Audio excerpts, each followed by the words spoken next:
Hi everyone, welcome back to Mano Teachers channel. So ఇవాల్టి వీడియోలో pedagogy of English అనే subject లో first unit అనేది కంటిన్యూ చేస్తున్నాము. సో ఫస్ట్ సెమిస్టర్ కి సంబంధించిన బిఎడ్ వాళ్ళకి సంబంధించిన సబ్జెక్ట్ ఇది. ఇందులో భాగంగా ఇవాల్టి క్లాస్ లో ఫ్యాక్టర్స్ ఎఫెక్టింగ్ లాంగ్వేజ్ లెర్నింగ్ గురించి చూద్దాము. సో మనకు ఆల్రెడీ ఫస్ట్ యూనిట్ అనేది స్టార్ట్ అయిపోయింది. సిలబస్ వీడియో కూడా ఈ ఫస్ట్ యూనిట్ ప్లేలిస్ట్ లోనే ఉంటుంది. సో ఈ వీడియో ఎండింగ్ లో మీకు ఫస్ట్ యూనిట్ ప్లేలిస్ట్ అనేది కనిపిస్తుంది. అక్కడ నుంచి ఇప్పటిదాకా జరిగిన క్లాసెస్ అనేటివి చూసేయచ్చు. So coming to the class, ఇవాళ క్లాస్లో లాంగ్వేజ్ లెర్నింగ్ ని ఎఫెక్ట్ చేసే ఫ్యాక్టర్స్ ఏంటో చూద్దాము. Some of the important factors of learning process are shown below. కొన్ని ఫ్యాక్టర్స్ అనేవి కింద ఇవ్వడం జరిగింది లెర్నింగ్ ప్రాసెస్ కి సంబంధించి. అదేంటి? Input, needs, reinforce and measure. Okay, it has been found that pupils' difficulty in learning may be due to many factors within the child himself or from other physical factors outside. So learning కి సంబంధించి factors లో చూసుకున్నట్టయితే అది physical factors అవ్వచ్చు out side నుంచి, లేదా child with in factors కూడా కావచ్చు. అంటే తనకి తను ఏదైనా డిఫికల్టీస్ ఉన్నాయి కావచ్చు లెర్నింగ్ లో, అలా. ఓకే, సో ఈ నేర్చుకునే వాళ్ళలో నీడ్స్ కానివ్వండి, వాళ్ళ ఇన్పుట్ కానివ్వండి, రీఇన్ఫోర్స్ కానివ్వండి, మెజర్ కానివ్వండి, లెర్నింగ్ ప్రాసెస్ అయితే ఎఫెక్ట్ చేస్తాయి. Now we will discuss some of the important factors which may affect the learning process are as follows. అందులో కొన్ని ఇంపార్టెంట్ ఫ్యాక్టర్స్ గురించి ఇప్పుడు మనం డిస్కస్ చేద్దాము. ఫస్ట్ ఏంటంటే ఫిజికల్ ఫ్యాక్టర్స్. ఈ ఫిజికల్ ఫ్యాక్టర్స్ అనేటివి అవుట్ సైడ్ కావచ్చు, లేకపోతే విత్ ఇన్ కావచ్చు. సో అందులో చూసుకున్నట్టయితే ఫస్ట్ ఏంటి అంటే health. Under this group the important factors are health, physical development, nutrition, visual and physical defects and glandular abnormality. So ఈ ఫిజికల్ ఫ్యాక్టర్స్ లో హెల్త్ డిపార్ట్మెంట్ లో చూసుకున్నట్టయితే ఫిజికల్ డెవలప్మెంట్ హెల్త్ కావచ్చు, లేదా విజువల్ ఫిజికల్ డిఫెక్ట్స్ కావచ్చు, nutrition లేకపోవడం కావచ్చు, glandular abnormality కావచ్చు. It is generally recognised that ill health retards physical and motor development and nutritional interferes with learning and physical growth. So general గా మీరు చూసుకున్నట్టయితే health బాగాలేని వాళ్ళు, ఫిజికల్ గా మోటార్ డెవలప్మెంట్ కూడా లేని వాళ్ళు కొంచెం లెర్నింగ్ లో కూడా వెనకబడి ఉండొచ్చు.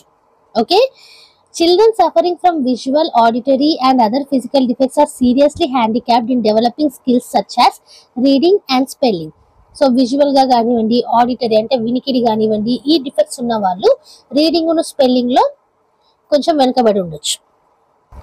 It has been demonstrated that various glands of internal secretion such as thyroid and pituitary glands affect behavior. దాంతో పాటుగా ఇప్పుడు గ్రాండ్యులర్ అబ్నార్మాలిటీ అన్నాం కదా. సో గ్లాండ్స్ యొక్క అబ్నార్మాలిటీ, సో థైరాయిడ్ కానివ్వండి, లేదా పిట్యూటరీ గ్లాండ్స్ కానివ్వండి, ఇంటర్నల్ సెక్రేషన్ వల్ల ఏమైనా అబ్నార్మాలిటీ ఉంటే అది కూడా లెర్నింగ్ లో ఎఫెక్ట్ చేస్తుంది. The health of the learner will likely affect his ability to learn and his power to concentrate. So health మంచిగా ఉంటేనే మనం ఏ పనైనా చేయగలుగుతాం. అలాగే లెర్నింగ్ లో కూడా హెల్త్ అనేది సహకరించకపోతే లెర్నింగ్ కూడా ఎఫెక్ట్ అవుతుంది. నెక్స్ట్ చూసుకున్నట్టయితే ఫిజికల్ ఫ్యాక్టర్స్ లో infrastructure. The classroom which is not well lit and has poor ventilation hinders learning as the child is not comfortable in class. So class room లో ఎప్పుడు కూడా వెలుతురు కానివ్వండి, గాలి కానివ్వండి కరెక్ట్ గా ఉండాలి. లేదు అని అంటే అన్కంఫర్ట్ ఫీల్ అవుతారు పిల్లలు, దాని ద్వారా లెర్నింగ్ అనేది ఎఫెక్ట్ అవుతుంది. He has to have adequate space to move about easily. So తనకంటూ అడిక్వేట్ స్పేస్, సఫిషియంట్ స్పేస్ అనేది ఉండాలి పిల్లలకి. Comfortable desk to SIT and right enhance learning. So writing and sitting desks అనేవి ఉంటాయి కదా మన క్లాస్ రూమ్ లో, అది కంఫర్టబుల్ గా లేకపోతే అలా కూడా హిండర్ అవ్వచ్చు, అది కూడా ఒక అడ్డు కూడా కావచ్చు లెర్నింగ్ కి. Over crowded class rooms and inadequate crammed desk comes in the way of effective learning. So ఎక్కువగా క్లాస్ రూమ్స్ లో ఎక్కువ మంది స్టూడెంట్స్ ఉన్నా, లేదా డెస్క్లు అవి సరిగ్గా లేకపోయినా ఈ లెర్నింగ్ అనేది ఎఫెక్ట్ అవుతుంది. సో ఇది ఫిజికల్ ఫ్యాక్టర్స్. సెకండ్ వన్ చూసుకున్నట్టయితే సైకాలజికల్ ఫ్యాక్టర్స్. ఇందులో ఫస్ట్ ఏంటంటే ఇంటెలెక్చువల్, బ్రెయిన్ కి సంబంధించి. Okay, this term refers to the individual mental level. So me mental level ఎలా ఉంది అనేది ఇంటెలెక్చువల్ కిందకి వస్తుంది. Success in school is generally closely related to level of intellect. So మీరు చూసుకున్నట్టయితే సబ్జెక్ట్స్ అన్ని కూడా మీ ఇంటెలెక్చువల్ గా ఉండే మెంటల్ లెవెల్ ని టెస్ట్ చేసేటివి. ఓకే, సో జనరల్ గా స్పీకింగ్ అంటే ఈ సక్సెస్ స్కూల్లో ఎలా మనకు తెలుస్తుంది? ఇంటెలెక్ట్ ద్వారా, లెవెల్ ఆఫ్ ఇంటెలెక్ట్ ద్వారా. Pupils with low intelligence often encounter serious difficulty in mastering school work. So dull గా ఉండే స్లో లెర్నర్స్ ఉంటారు కదా, సో వాళ్ళకి ఈ స్కూల్ వర్క్ మాస్టర్ చేయడంలో కొంచెం డిఫికల్టీ అనేది కనిపిస్తూ ఉంటుంది. Sometimes peoples do not learn because of special intellectual disability. ఒక్కోసారి ఇంటెలెక్చువల్ డిసేబిలిటీ కూడా ఉంటుంది. సో దాని ద్వారా కూడా లెర్నింగ్ ప్రాసెస్ లో అడ్డు అనేది వస్తుంది. A low score in one subject and high scores in other subjects indicate the possible presence of a special deficiency. So కొంతమందికి ఏంటంటే అన్ని సబ్జెక్ట్స్ లో మంచి మార్క్స్ వచ్చేసి ఏదో ఒక సబ్జెక్ట్ లో కరెక్ట్ అయిన మార్క్స్ రావు. సో అది స్పెషల్ డెఫిషియన్సీ కిందకి వస్తుంది. Psychology reveals to use that an individual possesses different kinds of intelligence. So మీరు సైకాలజీలో చూసుకుంటే ప్రతి ఒక్క ఇండివిజువల్ కి డిఫరెంట్ కైండ్ ఆఫ్ ఇంటెలిజెన్స్ అనేది ఉంటుంది. Knowledge of the nature of pupils' intellect is considerable value in the guidance and diagnosis of disability. So, disability యొక్క diagnosis ద్వారా ఎంతవరకు ఇంటెలెక్చువల్ గా ఉన్నారు నాలెడ్జ్ అనేది మనం గెయిన్ చేయొచ్చు. The native capacity of the individual is a prime importance in determining effectiveness of the learning process. So, intellectual లెవెల్లో ఎక్కడ ఉన్నారు పిల్లలు అనేది మనము డయాగ్నోసిస్ ద్వారా తెలుసుకుంటే దాని తగ్గట్టుగా గైడెన్స్ అనేది ఇవ్వచ్చు. సో వాళ్ళ యొక్క కెపాసిటీ ఎంత ఉంది అనేది అంత ఇంపార్టెంట్ అనమాట లెర్నింగ్ ప్రాసెస్ లో. ఓకే, నెక్స్ట్ చూసుకున్నట్టయితే సైకాలజికల్ ఫ్యాక్టర్స్ లో సైకాలజికల్ గురించి చూద్దాము. Attitude falls under the mental factors as they are makeup of organic and kinaesthetic elements. So ప్రతి మనిషికి ఒక యాటిట్యూడ్ అనేది ఉంటుంది, అది సైకాలజికల్ ఫ్యాక్టర్స్ కిందకే వస్తుంది. Okay, they are not to be confused with emotions that are characterized by internal visceral disturbance. So emotions కును attitude కి కన్ఫ్యూజ్ కావద్దు. యాటిట్యూడ్ అనేది ఎమోషన్స్ తోటి కాదు. ఓకే, మనకి ఇక్కడ సైకాలజీ పరంగా వస్తుంది అనమాట. Attitudes play a large role in the mental organization and general behavior of the individual. మన యాటిట్యూడ్ మన బిహేవియర్ లో కానివ్వండి, మన మెంటల్ ఆర్గనైజేషన్ లో కానివ్వండి మేజర్ రోల్ అనేది ప్లే చేస్తుంది. Attitudes are also important in the development of personality. Personality development లో కూడా మనకి attitude అనేది important. Among these attitudes are interest, cheerfulness, affection, prejudice, open-mindedness and loyalty. So different మనకి psychological factors ఇక్కడ కనిపిస్తున్నాయి చూడండి, యాటిట్యూడ్ కిందకే వస్తాయి. మన ఇంట్రెస్ట్ ఏంటి, దేంట్లో ఎక్కువగా హ్యాపీగా ఉంటాం, ఎఫెక్షన్ ఏంటి, ప్రిజుడైస్ ఏంటి, ఎక్కడ ఓపెన్ మైండెడ్నెస్ ఉంటాం, లాయల్టీ ఏంటి, ఇవన్నీ కూడా. Attitudes exercise a stimulating effect upon the rate of learning and teaching and upon the progress in school. So ఈ యాటిట్యూడ్ వల్లనే లెర్నింగ్ ఎఫెక్ట్ కూడా అవుతుంది అనమాట. Efficiency of work from day to day and the rapidly with which it is achieved are influenced by the attitude of the learner. So day to day me work కానివ్వండి, ఎలా మీరు నేర్చుకుంటున్నారు అనేది కానివ్వండి, మీ attitude మీద బేస్ అయి ఉంటుంది. ఏ favourable mental attitude facilitates learning. So మీరు పాజిటివ్ యాటిట్యూడ్ తోటి ఉంటే పాజిటివ్ గా లెర్నింగ్ అనేది జరుగుతుంది. The factor of interest is very closely related in nature of that symbolic drive and reward. ఏదన్నా అంతే, మనకి ఇంట్రెస్ట్ ఉంటేనే పని అనేది చేస్తాం. సో ఆ ఇంట్రెస్ట్ అనేది మీ యాటిట్యూడ్ కిందకే వస్తుంది కాబట్టి ఆ ఇంట్రెస్ట్ కరెక్ట్ గా మీరు లెర్నింగ్ లో పెట్టారనుకోండి, అప్పుడు మంచిగా నేర్చుకోగలుగుతారు. అదే పెట్టలేదంటే నేర్చుకోవడంలో ఇది కూడా ఒక అడ్డుగోడ అనేది అవుతుంది. So these are the psychological factors. Next చూసుకున్నట్టయితే emotional factors. Personal factors such as instinct and emotions and social factors such as cooperation, rivalry are directly related to a complex psychology of motivation. So మన personal factors ఏంటి, emotions, అలాగే social factors ఏంటి, cooperation అవ్వడము, లేకపోతే rivalry, లేకపోతే complex psychology అనేది ఉంది. ఇదంతా కూడా మన సైకాలజీ యొక్క మోటివేషన్ లాగా మనం తీసుకోవచ్చు. మీ ఎమోషన్స్ ని కరెక్ట్ గా పెడితే మీ లెర్నింగ్ అది మోటివేషన్ అవుతుంది. అలాగే సోషల్ ఫ్యాక్టర్స్ కూడా. ఓకే, ఇంకా చూసుకున్నట్టయితే it is recognised fact that the various responses of the individual of various kinds of stimuli are determined by a wide variety of tendencies. So different responses అనేవి different stimulus కి కారణమవుతుంది, అది మనం చూసిన విషయమే. Some of these innate tendencies are constructive and others are harmful. For some reasons a pupil may have developed a dislike for some subject because he may fail to see its value, may lack foundation or may have fear of the teacher who teaches the subject. So ఈ tendencies నే మనం చూసుకున్నట్టయితే కొంతమంది పిల్లలకి కొన్ని subjects అనేవి నచ్చవు. అది మేబీ టీచర్ చెప్పడం కరెక్ట్ గా చెప్పకపోవడం వల్ల కావచ్చు, లేదా ఫౌండేషన్ కరెక్ట్ గా లేకపోవడం వల్ల కావచ్చు, లేదా సబ్జెక్ట్ అంటే ఫియర్ వల్ల కావచ్చు. సో కొంతమందికి కొన్ని సబ్జెక్ట్స్ అయితే నచ్చవు. This dislike result in bad emotional state. ఈ నచ్చకపోవడం అనేది బ్యాడ్ ఎమోషనల్ స్టేట్ కి వెళ్తుంది. Some pupils are in continuing state of unhappiness because of their fear of being victims of the disapproval of their teachers and classmates. ఇంకా చూసుకున్నట్టయితే అయ్యో teachers కి మేము నచ్చమేమో, అయ్యో క్లాస్మేట్స్ కి మేము నచ్చమేమో అన్న ప్రాసెస్ లో అది కూడా బ్యాడ్ ఎమోషన్స్ సైడ్కి వెళ్ళిపోయి లెర్నింగ్ కి అడ్డు కూడా అవుతుంది. This is not a holistic attitude and effects the learning process to considerable degree. So వీటి వల్ల కూడా, సో మన ఎమోషన్స్ వల్ల కూడా లెర్నింగ్ అనేది ఎఫెక్ట్ అవుతుంది. So this is about emotional factors. Next చూసుకున్నట్టయితే social factors. Teacher as an individual personality is an important element in the learning environment or in the failures and success of the learners. So పిల్లల యొక్క success కానివ్వండి, failure కి కానివ్వండి, learning environment కి కానివ్వండి, one of the important element ఏంటి? Teacher యొక్క individual personality. Okay, the way in which his personality interacts with the personalities of the pupils being taught helps to determine the kind of behavior which emerges from the learning situation. So mana as teachers mana yokka behavior anedi pupils yokka behavior toti match avvali. Okay, భిన్నంగా ఉండకూడదు, opposite గా ఉండకూడదు, negative గా ఉండకూడదు. అలాంటప్పుడే learning అనేది correct గా జరుగుతుంది. The supreme value of the teacher is not in the regular performance of the routine duties, but in his power to lead and to inspire his pupils through the influence of his moral personality and example. So teacher అంటే duties చేసుకోవడము, routine గా వెళ్ళిపోవడము ఇలా కాదు. Okay, మన యొక్కంటూ ఒక impact అనేది create చేయడం, పిల్లల్లో మనం ఇన్స్పైర్ చేయాలి పిల్లల్ని. ఓకే, మన యొక్క మోరల్ పర్సనాలిటీ తోటి మనం ఒక ఎగ్జాంపుల్ లాగా నిలవాలి. Strictly speaking, personality is made up of all factors that make the individual what he is, the complex pattern of characteristics that distinguishes him from the others of his kind. So మనల్ని భిన్నంగా నిల్చోబెట్టేది ఏంటి? మన personality. అవునా, మనం ఏంటి అనేది తెలిసేది కూడా మన పర్సనాలిటీ ద్వారా. సో అది మనం కరెక్ట్ గా చూసుకోవాలి in the teacher profession. Personality is the product of many integrating forces. Personality అనేది డిఫరెంట్ ఇంటిగ్రేటివ్ ఫోర్సెస్ యొక్క ప్రోడక్ట్ లాగా మనం తీసుకోవచ్చు. In other words, an individual personality is a composition of his physical appearance, his mental capacity, his emotional behavior and his attitude towards others.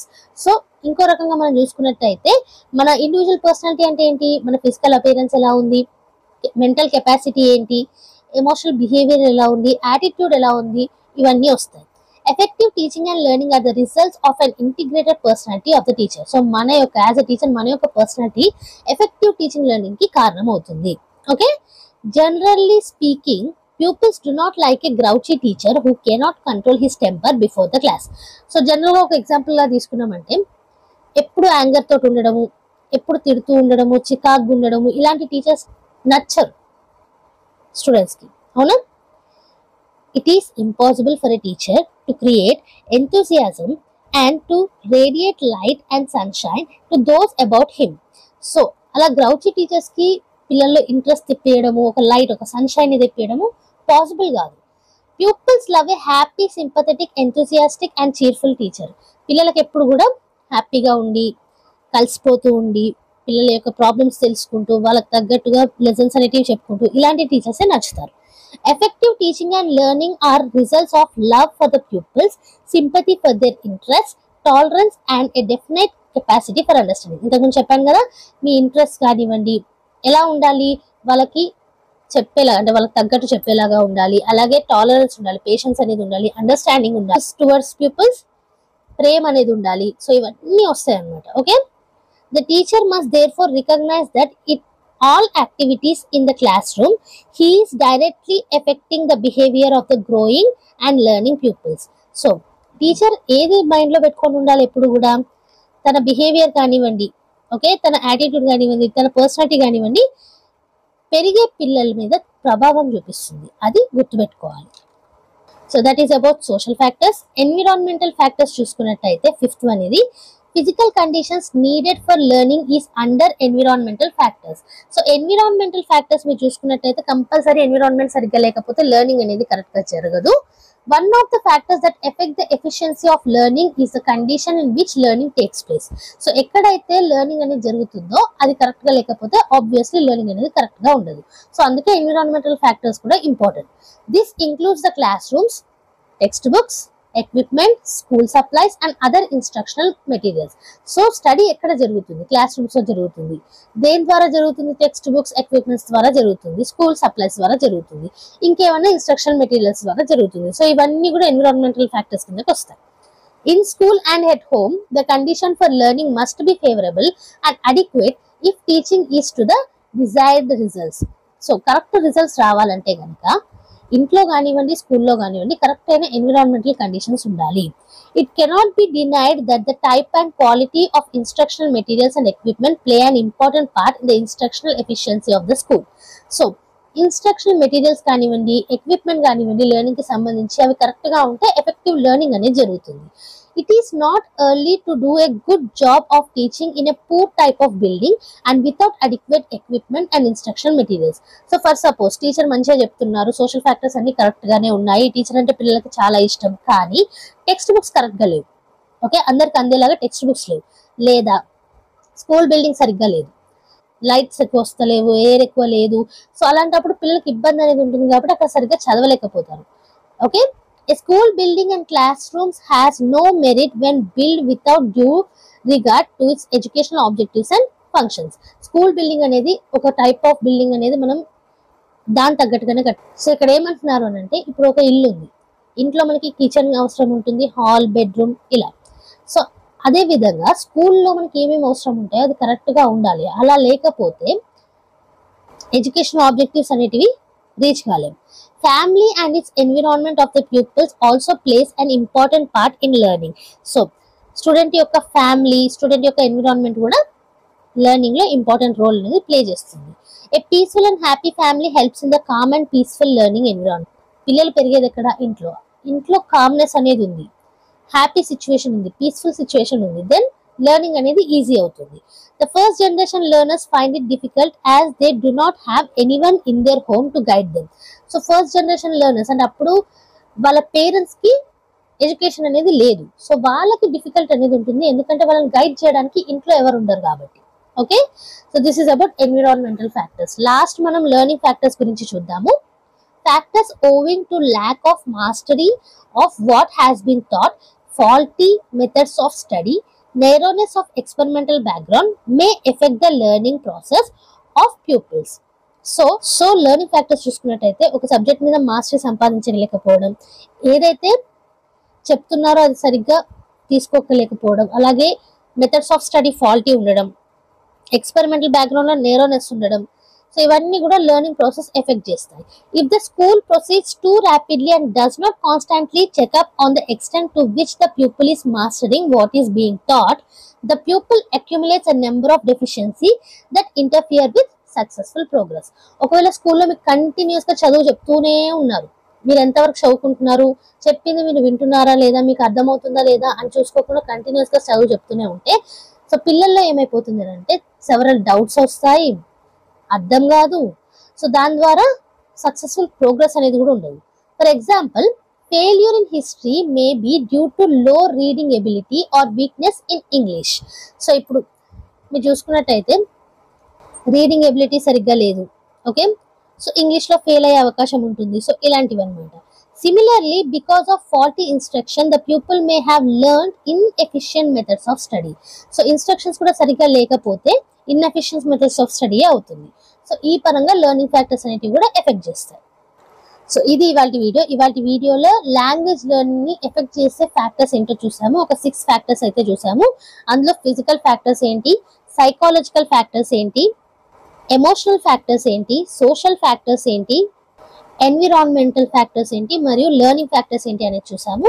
ఇవాళ వీడియోకి సంబంధించిన మొత్తం notes కూడా మీకు PDF రూపంలో కింద డిస్క్రిప్షన్ బాక్స్ లో అవైలబుల్ ఉంటుంది, అక్కడ నుంచి ఫ్రీగా డౌన్లోడ్ చేసుకోవచ్చు. సో ఈ నోట్స్ మీకు హెల్ప్ఫుల్ అనిపించినా, వీడియో నచ్చినట్టయినా, అర్థమైనట్టు అనిపించినా లైక్ చేయకుండా మాత్రం వెళ్ళకండి. చాలా మంది సబ్స్క్రైబ్ చేస్తున్నారు, లైక్స్ కూడా చేసేయండి. మీ సబ్స్క్రిప్షన్స్ కానివ్వండి, మీ లైక్స్ కానివ్వండి మాకు చాలా వరకు హెల్ప్ అవుతాయి. ఎవరైతే సబ్స్క్రైబ్ చేస్తున్నారో వాళ్ళందరికీ చాలా చాలా థ్యాంక్స్. కొత్తగా ఛానల్ని విజిట్ చేసిన వాళ్ళు మన ఛానల్లో every Tuesday and Friday regular videos అనేవి అప్లోడ్ చేస్తాము. సో సబ్స్క్రైబ్ చేసేసుకున్నారనుకోండి, అలాగే పక్కనే ఉన్న బెల్ ఐకాన్ని ప్రెస్ చేశారనుకోండి, వీడియో పెట్టిన ప్రతిసారి మీకు నోటిఫికేషన్ అనేది వచ్చేస్తుంది. So like, share and subscribe. And next video తోటి మళ్ళీ కలుద్దాం. అంతవరకు eat, sleep, learn and repeat. And thank you for watching. Bye bye.